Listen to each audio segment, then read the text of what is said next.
Cabaran Najib satu perangkap. Mukris dakwa, semua nak mengaku jadi anak Mahathir. Guan Eng, henti obses terhadap Najib. Anwar dakwa, Mahathir tubuh parti Papet.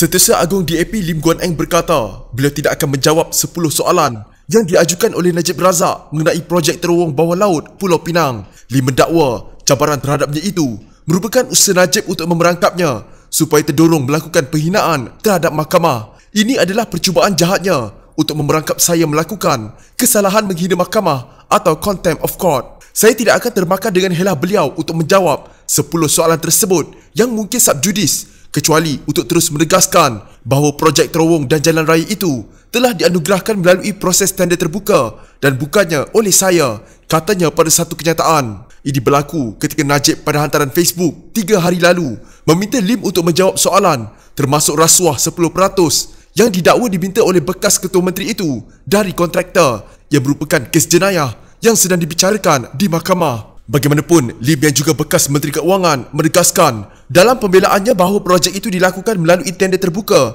dan tidak diberikan olehnya. Lim dan Najib baru-baru ini bertengkar di media, terutama selepas pemimpin DAP membangkitkan masalah penahanannya oleh SPRM. Lim menuduh SPRM mengamalkan pilih kasih kerana beliau perlu mengenakan pakaian seragam oren dan bermalam di lokap SPRM. Sementara agensi anti rasuah itu didakwa hanya menahan Najib di bilik lain di ibu pejabatnya. Ini kemudian mendorong Najib mengeluarkan kenyataan kepada Malaysia Kini yang bertanya sekiranya Lim berpendapat beliau Najib bermalam dengan selesa di ibu pejabat SPRM seperti di sebuah hotel. Mengulas hal tersebut, Lim berkata penahanan Najib yang tidak perlu menghabiskan waktu di lokap SPRM menunjukkan kerajaan Pakatan Harapan ketika itu tidak campur tangan dalam siasatan SPRM. Beliau juga meminta Ketua Pesuruhjaya SPRM Azam Baki untuk menjawab di mana Najib ditahan ketika beliau ditahan semalaman berhubung kes SRC International dan 1MDB.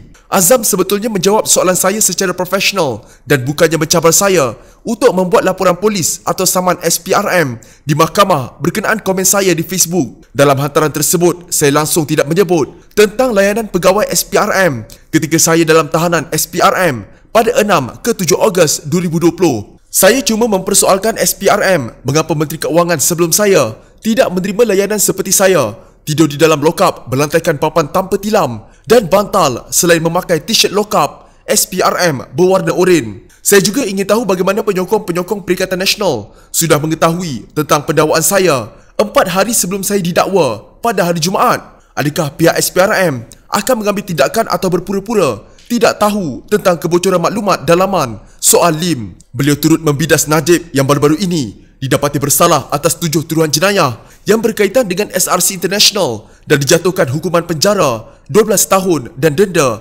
210 juta ringgit. Najib sememangnya diberi layanan istimewa di mana beliau bukan sahaja tidak perlu direman dalam lokap SPRM, malah tidak malu untuk terus bercakap sesuka hati walaupun telah diputuskan bersalah oleh Mahkamah Tinggi Kuala Lumpur dengan hukuman 12 tahun penjara dan denda 210 juta ringgit dalam kes penyelewengan SRC International. Saya tiada layanan istimewa sedemikian. Justru saya akan membuktikan kebenaran di mahkamah nanti, katanya. Semua mengaku anak Tun. Saya pun tak perasan adik-beradik saya ramai macam itu. Sindir Ahli Parlimen Jelun Datuk Seri Mukris Mahathir terhadap beberapa individu yang mengaku rapat dengan bekas Perdana Menteri Tun Dr. Mahathir Mohamad. Beliau mengingatkan orang ramai supaya tidak percaya dengan dakwaan dibuat oleh beberapa pemimpin politik yang mendakwa mereka mempunyai hubungan istimewa dengan Dr. Mahathir. Menurutnya, lebih mengarut lagi, mereka yang mendakwa rapat dengan bapanya itu adalah individu yang mengkhianati Parti Pribumi Bersatu Malaysia atau Bersatu dan Dr. Mahathir sendiri. Jangan ada siapa-siapa mengata saya dan Tun. Kalau ada nanti, orang itu akan kena tumbuk. Ada orang mengakulah. Saya tak tahu betul ke tak. Ada orang kata balik, baik dia tumbuk diri dia sendiri. Jangan percaya benda-benda macam ini. Saya bersama Tun dan kawan-kawan memang duk gelak saja sebab ada orang mengaku macam-macam. Anak angkat Tun mengaku anak didik terbaru sekali jadi anak buah. Semua mengaku anak, saya pun tak perasan adik-beradik saya ramai macam itu. Di Perak pun ada. Saya tanya dekat Tun, bila masa ada anak ramai macam ini? Jadi jangan percaya. Semua karut, tambah lagi yang khianat kepada saya. Katanya ketika berucap pada majlis memperkenalkan calon PRK N58 Slim. Dalam laporan media sebelum ini, Timbalan Presiden Bersatu, Datuk Seri Ahmad Faizal Azumu memberi amaran kepada ahli parti itu agar menghormati bekas pemimpin mereka iaitu Dr. Mahathir dan Mukris. Beliau dilaporkan sanggup menumbuk muka mana-mana individu yang bercakap buruk mengenai kedua-dua bekas pemimpin Bersatu itu. Semua ahli perlu memberi sokongan 100% kepada Presiden Bersatu Muhyiddin Yassin. Bukan kita tak sayang pemimpin lama, dan saya kata di tempat lain dan banyak orang tak suka saya cakap. Kalau ada orang mengata Dr. Mahathir, kalau orang kata bukan-bukan kepada Mukris, saya tumbuk. Saya ini panglima dia. Siapa cakap tak baik tentang dia, saya tumbuk. Gaduh pun gaduhlah. Serius, katanya. Hampir setiap masa Setiausaha Agong DAP Lim Guan Eng yang kini sedang berdepan dengan dakwaan rasuah serta salah guna kuasa menyebut nama bekas Perdana Menteri Datuk Seri Najib Razak. Guan Eng yang juga bekas Ketua Menteri Pulau Pinang kelihatan begitu asyik menuding jari, memberikan contoh serta perbandingan antara dirinya dengan Najib. Sejak dipanggil ke Suruhanjaya Pencegahan Rasuah Malaysia SPRM, tidur lokap SPRM sehinggalah hari didakwa serta sebutan kes, semuanya seolah-olah salah Najib. Malah Guan Eng juga mencabar atau menyoal SPRM mengapakah Najib telah diberikan layanan jauh lebih istimewa berbanding dirinya yang terpaksa tidur lantai papan dalam sebuah bilik sempit tanpa bantal mahupun tilam semalaman. Guan Eng juga menyoal mengapakah beliau terpaksa memakai baju oren manakala Najib tidak ada penganiayaan seperti itu. Kata Presiden Mahkamah Sakti Datuk RS Tanentiran. Kata Tanentiran, Guan Eng yang juga pernah menjadi Menteri Keuangan seperti hendak membuat perbandingan antara dirinya dengan Najib sepanjang masa,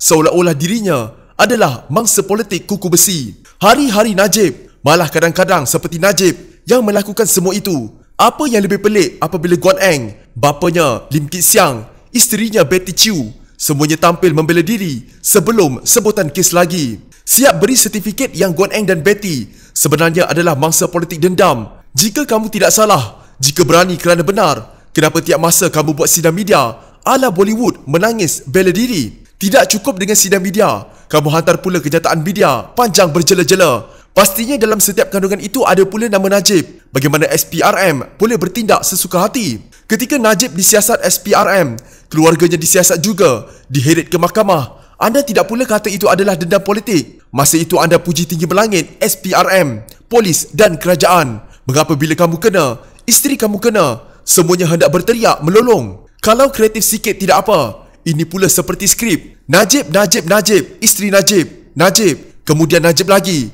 Semuanya Najib. Sudahlah Guan Eng, anda ada peluang bela diri, bersihkan nama, buat yang sebetulnya dulu. Saya bagi anda contoh Najib. Saya sentiasa ikut beliau saban kali perbicaraan. Bertahun sudah kami turun naik dengan beliau, tidak mengeluh maupun melolong buat sidang media hari-hari.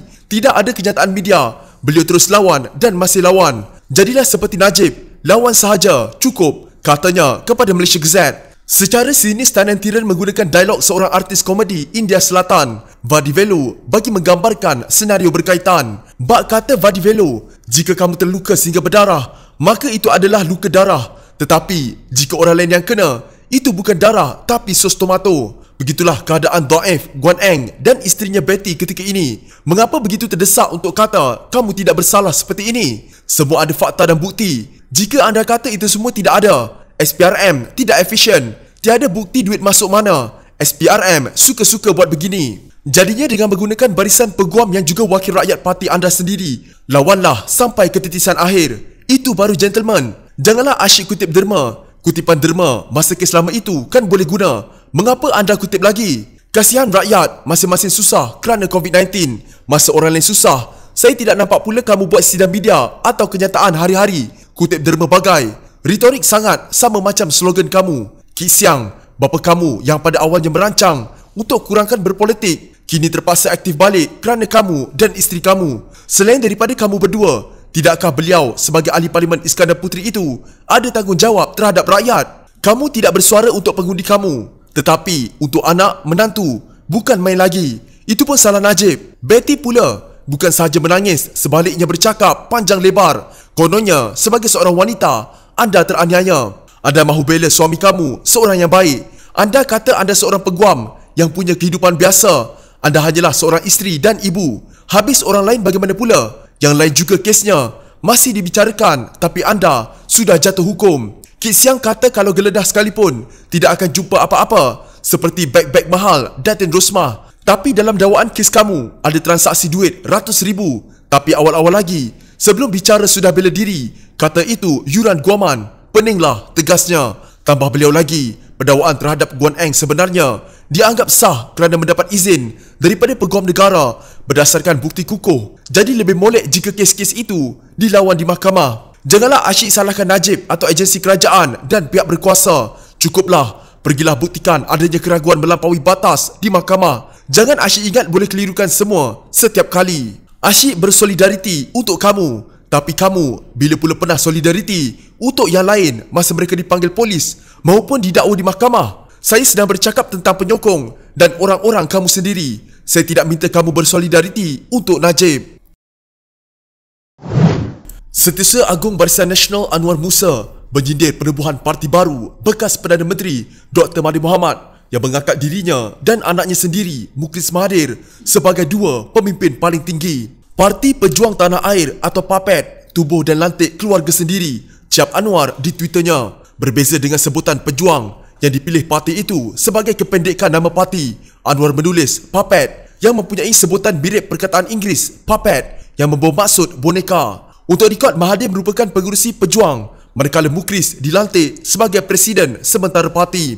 Anwar yang juga Menteri Wilayah Persekutuan itu turut berkongsi ciapan oleh ahli Majlis Pimpinan Tertinggi MPT Bersatu, Rais Yatim, yang mempersoalkan apakah parti baru itu dapat menzahirkan perpaduan orang Melayu. Kabarnya dah ada parti baru nama Pejuang, anjuran Tun M yang jadi pengerusi dan anak andanya Datuk Seri Mukhlis sebagai presiden. Terzahirkah perpaduan Melayu dalam parti ini? Soal Rais di Twitter. Pada 7 Ogos, Mahathir yang disingkirkan daripada Parti Bersatu yang diasaskan olehnya menubuhkan Pejuang sebagai parti berasaskan Melayu yang tidak terikat dengan Pakatan Harapan maupun Perikatan Nasional. Menurut Mahathir, parti itu ditubuhkan memandangkan parti lain yang berasaskan Melayu dan pribumi telah menggadai maruah bangsa, agama dan hala tuju perjuangan kepada golongan yang gilakan kuasa.